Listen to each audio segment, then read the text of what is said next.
Good morning. Good morning. I'm Bridget, I'm Billy. and this is Flickin' Beans. You may have noticed Wendy's not here today, and I have a lovely co-host, Billy. That's me. We usually talk about what coffees we're drinking, but today we've got some Cocktails. cocktails. It's not morning. Let's cheers. Cheers. Why don't you explain this cocktail? Classic Do that. Negroni. It is gin, Campari, and then some sweet vermouth. It's delicious. Isn't it? It's a real sipper. Okay, so this week our movie is Guardians of the Galaxy. Yay! Up to 3 weeks ago, I'd never seen a Marvel movie, period. Oh, what did you see? Venom. Oh, fun. And it was surprisingly funny, as is this. This is so funny. I can't say I loved it, Fair. but we'll get to that. Sure. I have a synopsis of the storyline from IMDb, but my notes say it's just too much. What's the plot again? Too Perfect. many adversaries. It is a intro. You really ought to see the other two movies. It just gets warmer and more heartwarming. Okay, well, here's what IMDb says that the storyline is. After stealing a mysterious orb in the far reaches of outer space, Peter Quill from Earth is now the main target of a manhunt led by the villain known as Ronan the Accuser. To help fight Ronan and his team and save the galaxy from his power, Quill creates a team of space heroes known as the Guardians of the Galaxy to save the galaxy. It's about that ball. Did they ever explain what this ball does? The ball is protecting the stone that's on the inside. It's the thing that Peter grabbed and about blew himself up. Yeah. Oh, that thing. Yeah. It's just to protect it so that people don't touch it. Oh. It's the Holy Grail. Oh, yeah. It's Sure. the Holy Grail. Yeah. There are a lot of themes. Peter has daddy issues and he's looking for a daddy. His mommy issues. Yeah, in the end, I was like, oh, yeah, it's actually mommy issues. It's so funny. But he does in the beginning, talk about how, like my dad, my mysterious dad. But the tape, the Walkman, the music was because of mom. Yes, dying. of course. It was all really about mom because she died. He didn't have, he didn't have the contact, and then I think he was snatched up. What, by aliens? Oh, there was a big ship. Throughout, I'm going to gush about how good everything looks. Yeah. How amazing. Yeah, it's visually stunning, colorful. Completely worth it. Absolutely. Comedy, worth it. Absolutely. Storyline, confusing.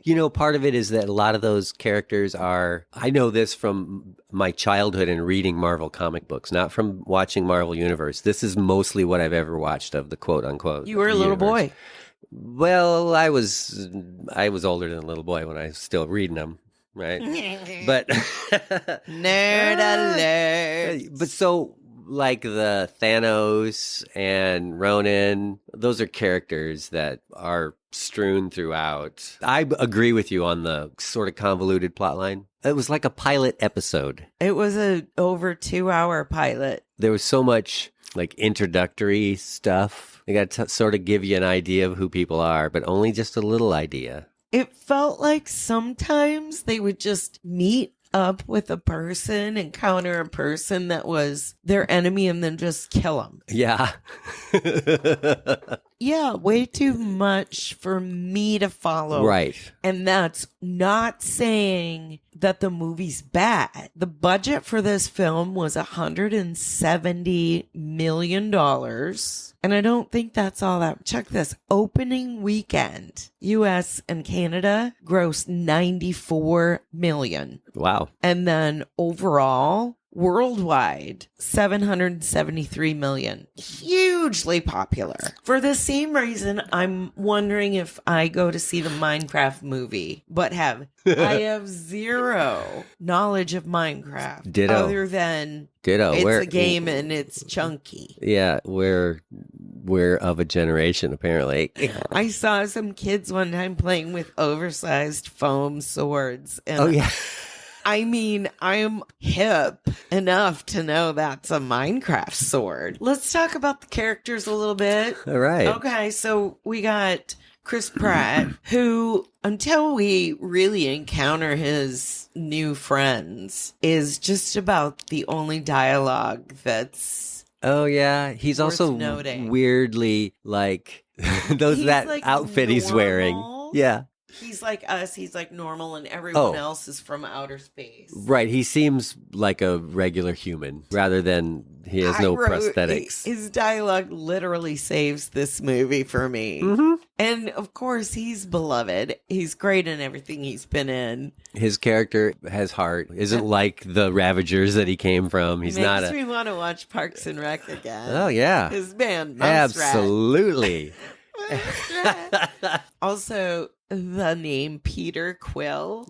You got it too?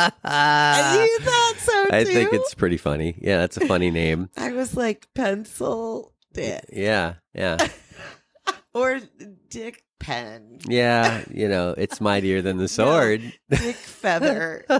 Okay, I don't know either. I don't know. digress. And I have to say that's not because you're a man, because Wendy and I talk about dicks all the time. I am aware. Okay, I you do. have to be ready I do for listen. Mm-hmm. Raccoon is Rocket. the best. Rocket. I love how expressive he is for being a raccoon. Okay, so it's Bradley Cooper's voice. Yeah. And And his act, I think he did body action stuff oh, too. that's great. Yeah. It's based on a real raccoon. Yeah. Yeah. That's fun. Of course, he was basing the voice on Joe Pesci. Mm-hmm. I thought that was pretty good. I thought it was Joe Pesci. The fucking soundtrack from the get-go. Brilliant. I got that written down from the get-go. I was in love. It was awesome. And it so fit him, but not the movie. Yeah, it was. In a wonderful way. I thought the same thing. It was just like the right time to Right. throw that in there. That's what And I they liked do. how all the aliens liked it. Oh, yeah. Music is universal. Well, and Wendy and I talked about that in Close Encounters. I have a fun fact. The Awesome Mix #1 soundtrack album reached #1 on the U.S. Billboard 200 chart. The first film soundtrack ever to do so without any original music. nice. And nominated for the 2015 Grammy Award for Best Soundtrack. Yeah. I'm thinking now I want that on a record. I have it. At first, you think it's like a mixtape, but it's Mom's mixtape. When I hear the music, I think Mom is of my generation. Right. Those songs are all songs from my childhood. The first thing I wrote down as soon as was, it's like a Sunday drive. Just cool ass music. There's a lot of variety. Okay, the other characters. Let's talk about Groot. I am Groot. I am Groot. I am Groot. So much more there than meets the eye, isn't there? He's a sweet soul. Oh my goodness. He's so a- sensitive, Well, but also a badass I in the already think fights. that all trees are That's Groot. nice. Mhm. Well, yeah, because trees talk to one another. I liked how big and simple he was. At one point, he like rooted out. Yeah. I was like, that's cool. I liked the one scene where he ended up smashing up all the guys in the hall, and then when he stopped and he turned around and he grinned all big, like, hey. Yeah. And the, no, I'm not drinking out of the fountain. Yes, yes, you are. I Yeah. love it. And Yeah. for a raccoon to say something is dirty is hilarious. It is. Okay, and I consider one character to be the orb, mostly because it looks exactly like this thing my grandma had. And you would plug it in and it would do these chirpy bird sounds What? on a loop. Shut up. Oh, I loved it. Shut- But now as an adult, I can see why she was done with it within Oh. 5-10 minutes. So you call it the orb as its own character. It kind of had its own The thing going on. orb. You didn't even see the orb enough. After the stone was gone from the orb, they didn't have the orb because the stone was in Ronan's possession. So Groot, wasn't he cool in that how he popped up that flower? Pills to the A. You know? I didn't get that little girl's expression, and I wrote in my notes, what the fuck is this flower? Oh, thank you. That was weird. Right? I liked how pissy Rocket was compared to how Groot was, but also how childlike Groot was. Well, they were yin and yang. Yeah, really. it was really, they fit together very Yeah. nicely. And you know how he's always scooping up Rocket. I mean, he's like, it was Protector. Yeah, it was really nice. Silent protector. I wouldn't say he was childlike, but he Oh. was simple. Their friendship was deep, as though a person and their dog. Who's the dog? Groot. He couldn't communicate verbally, but he was a solid companion. I felt like Rocket and actually other people ended up being able to kind of understand what he was saying. Well, Even though he's saying, I am Groot. they get it because of his body language. When he And- grew himself around and saved everybody and ended up as the twig at the Oh, baby Groot. I know. That's when it started to become like, oh, I've seen that. Baby Groot in a pot. Baby Groot, dancing baby stop. Groot. Somebody at work had one. Oh my God, I want one. It's so cute. Okay, I have fun facts about Vin Diesel. They showed the film all around the world, and Vin Diesel recorded all his lines in several different languages. Oh, fun. Russian, Mandarin, Spanish, Portuguese, German, French, so they could all use his real voice in the film. My little note says that he recorded I Am Groot over 1,000 times. Yes! He loved doing it. Mhm. And he went around at the premieres or wearing a t-shirt That saying, said- I am Groot. That's great. How fun is that? That is super fun. Let's see other characters. The character that is Drax, the Destroyer. My sister named one of her golden retrievers is named after that guy. He's my favorite character, to be honest. Oh, his quote. I liked his simplicity, how his words were simple. What he had to say was often quite deep. He had feelings, but he guarded them like a big guy would. I really liked him. I thought almost everything he said was hilarious. Is he the one that said, spare me your foul gaze, woman? Exactly. And why would I put my finger on his throat? Throat, yes. I will slice his entire head off. Yeah. It's I will cut his head off. Expression for killing Yeah. someone. Don't you ever call me a thesaurus Exactly. again. His- Let us put more of this liquid into our Yes. bodies. High five. Woo! Just something about his literal view of the world. Deep feeler. Great rage, but also you could tell that he really cared. He's actually my favorite. Groot, right up there too, but everything he says just cracks me up. And then there's like the blue guy, Yondu. He's the guy who abducted Peter, supposedly for his father. One of the guys says we should have delivered him to his father like he was supposed to. Oh, that guy was an asshole. So he didn't deliver him because he was an asshole. Also, I liked that character was the dude from Walking Dead. Yes. It was a great character for him to play. Yes. And then there's Nebula. That's the low talker. That's what I wrote. Why you talk so low, girl? Hey, girl. Why you talk like this? Nice. Yeah, it's just a funny low voice. Gamora. These guys were all kind of quote unquote losers, Mhm. kind of on the wrong end of the stick. You're a bunch of losers. And they're you know? he folks says who've lost stuff. they kind of became a family. I think that's one of the themes. They call it found family. That whole gang bonding together. Yeah, and Uh-huh. there was a lot of fun, just dumb scenes that were when they were putting more of this liquid in their body, and they were watching that whatever that weird gambling game was, which was essentially a lizard eating smaller lizards that were like rats. Can we talk about the prison? Ooh, yeah, that was something, wasn't it? There was a bit of a Jailhouse Rock feel because Right. there were a bunch of guys up on the balcony Yeah. all dressed alike. Yeah. And then here comes Rocket marching in, and it was like, what's cuter than a raccoon in a little jogging suit?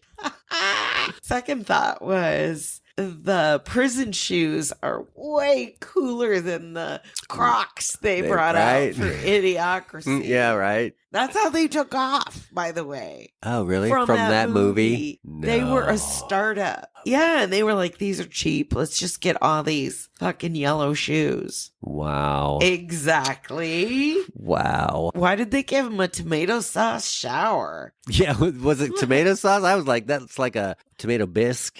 It's Right? juice. It's it was juice. it was orangey and it was kind of weirdly milky. You know what though? No, it was like that tomato juice where you use the can opener and you put a great big triangle in, like on one side. you did with high You C, did on the other side like and you then did with a high little C. one on the other side, and then you can pour We're it. dating ourselves right there. Who cares?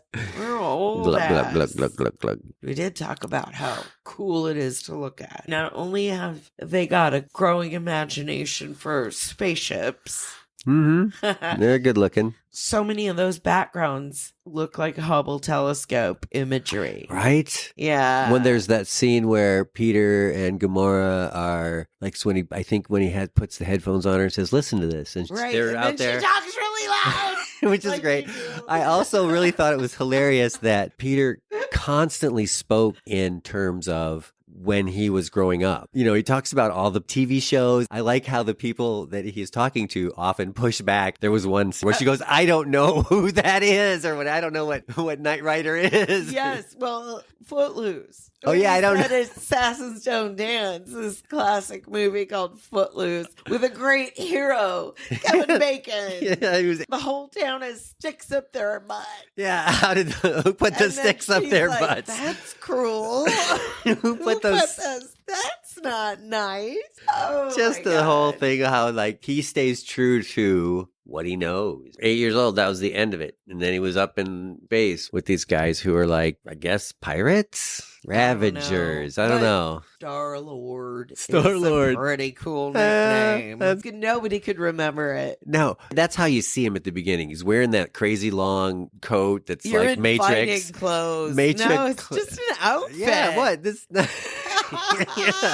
yeah.